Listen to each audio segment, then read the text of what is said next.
بأمان. ده مثلا القص زي ده معاه زغاليل اهي كبيره ومعاه زغاليل صغيره، انا سايبهم ليه؟ عشان انا مربيهم.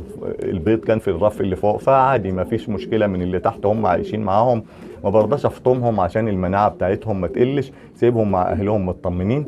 انا بلاحظ لما بفطم الزغاليل ان المناعه بتقل. نرجع لموضوعنا، دول جوز زغاليل جدادهم. لو انا شايف فيهم زغلول كبير وزغلول صغير بعمل ايه؟ بنقل اجي احط لهم واحد قده. لو لقيت زغلول صغير في حته تانية واخوه كبير، اجيبه احطه هنا مع دول كده اهو. طب ايه رايك ان دول فيهم بيضه فارغه وبيضه مخصبه؟ البيضه دي فارغه من غير كشاف، هي من غير كشاف انا عرفتها كده. والله البيضه دي فارغه من غير كشاف كده. هتقول لي انت عرفت ازاي؟ انا بقول لك كده، هي لونها شفاف خالص اهي، فارغه ودي مخصبه. يبقى لازم اعمل ايه؟ انقل، اشيل الفارغه ارميها واشوف لي دي بيضه مخصبه